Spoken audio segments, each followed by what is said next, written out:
This is Marvel Legends Piledriver, part of the second series of the 2012 Hasbro Marvel Legends figures. This is actually the variant version of Thunderball. This figure comes in it's labeled as Marvel's Wrecking Crew.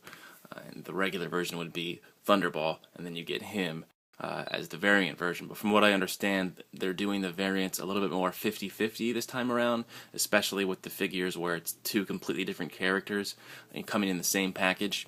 At least that's for their first run of distribution or manufacturing. Maybe once 4 or 5 months from now or years from now, when they're just doing revisions, it'll probably all be Thunderball. But for now, it's just it's about 50-50. And man, I was completely indifferent about this character. I never had a figure of him. Never really knew much about him at all. I really just got this because it was the variant version, and I tend to grab variants, if I can. But man, this figure is awesome. I love him. He's sick. He's super big, and he's got a great sculpt and awesome paint. He's just really cool.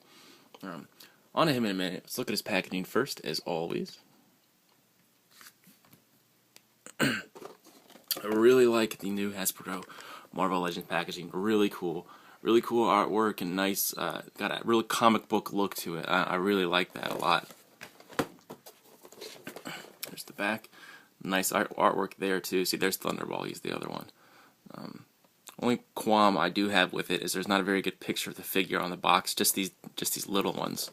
See, there's Thunderball there. See, it's listed as Marvel's Wrecking Crew instead of Thunderball. So when you get a Piledriver, you're not confused, I guess. It is a Arnim Zola Build-A-Figure. It means it comes with a small body part to a bigger figure. And Piledriver comes with the head and control rod. I don't have all the figures, so I don't have it built. I can't really show you. He also comes with this giant wrecking ball. I think this is a really cool accessory.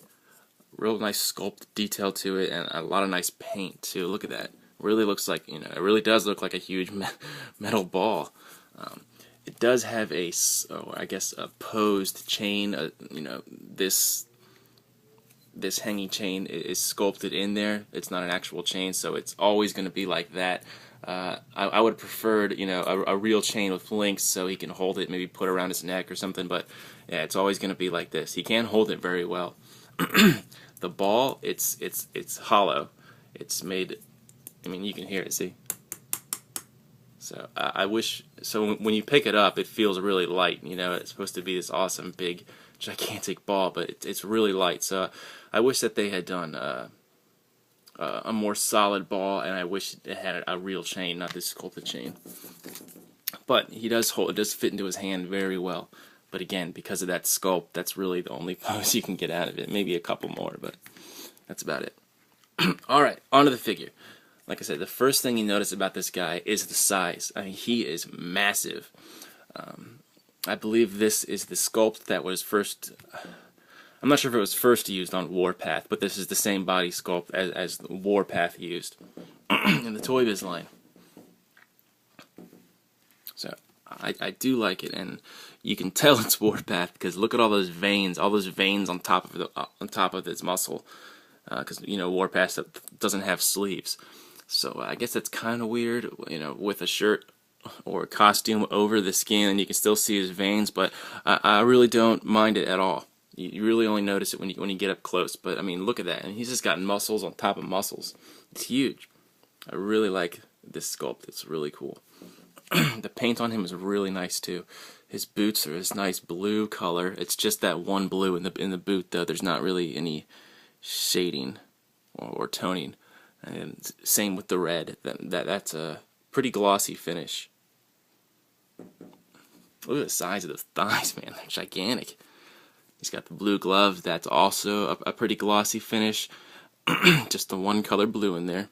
But the white, that is a really cool paint wash. It's like a satiny semi-gloss white, and then the blue that's washed into it, that's a much duller blue. So it has this really nice effect to it. I mean, it really makes that shirt pop. Look at that paint. That's really nice. That's probably my favorite part about the paint is the white shirt. He has a removable belt here. It's a separate piece, but you'd have to pull it down over the figure, and without taking him apart, I don't think it could fit all the way off him. But you could, if you did the work, you could get the belt off. I really like that they give you a separate piece belt instead of just painting it on. That gives it a really nice touch, and it separates the pieces a lot more, and you feel like you just get more value for your money, I guess. His head sculpt, I love it. It's a really cool head sculpt. Look at that. His hair is especially cool. Really tall. It kind of looks like Pyro's hair, you know. It's really tall and just kind of crazy. He's got a great... Look at that face. That face sculpt is amazing. Look at those eyebrows. You can see his brows through the mask. You can see a bunch of wrinkles in his skin through the mask. And that smile is just menacing. He really does look like he's going to start wrecking some stuff up. So the sculpt, man, that's an A+ sculpt. Really cool sculpt. I really like it. In terms of quality control, Marvel Legends is pretty good with their quality control. I mean, there's not much that can go wrong with this guy. I mean, just the basic stuff. You know, make sure his eyes are nice and neat. Make sure, you know, the pupils are where they're supposed to be, and the colored part is where they're supposed to be. Make sure his mask lines are very straight. You know, make sure none of that red is kind of seeping onto his skin, and the blue and white wash, you know, each one's a little bit different, so just make sure it's one that you like. You know, make sure if it might have too much blue in it for you, it might have not enough blue, so just, you know, make sure it's one that you like. Alright, so let's get a size comparison of this massive figure. I mean, he is giant. Okay, here is Sunfire. This is the same body that you've recently seen on Dark Wolverine and Spider-Man. I mean, he just towers over him. Here's Thor from Series 1, and he is taller than Thor.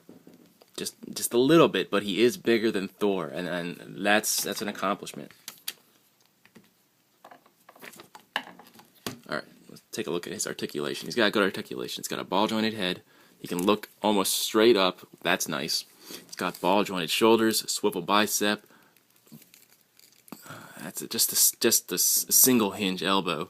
Swivel gloves. I really wish he had articulation in the wrist. That would be nice. He's got an ab crunch, swivel waist, ball-jointed hips, swivel thigh, double-jointed knee, and just a hinge foot, I guess. Yeah, just a hinge foot, and it's got a rocker on it too.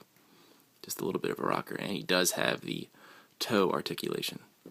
I think he could really benefit from maybe a boot swivel, a wrist hinge. And that's about it. He's got good articulation other than that. All right, so final thoughts on this guy. I love him. He's a great figure. I wish his wrecking ball had a sculpted chain, and it wasn't so kind of just the ball. I wish the ball was more solid. But other than that, I love this guy, and I really had no idea who Piledriver was before I got this figure, but I love him. You definitely get your money's worth of plastic. He's giant, great sculpt, great paint, good articulation. I love this figure, I really do. I would give it like an 8. He's a really nice figure. Should you buy him? Definitely. Even if you're not really a fan, I mean, I'm not, and this figure won me over. I think he's one of the better figures in this wave. The Thunderball, the regular version of Thunderball, I believe is the same sculpt. I haven't seen that one in person yet, so I really can't judge for that one, but this one's really nice. And like I said, from what I understand, they're doing more 50-50 with their variants. So if you can find this guy, definitely grab him, because who knows, that 50-50 variant supply, that might only be for the first few runs, so grab this guy if you can. Alright, well that's all I have for him. I hope you found this helpful, and until next time, keep collecting.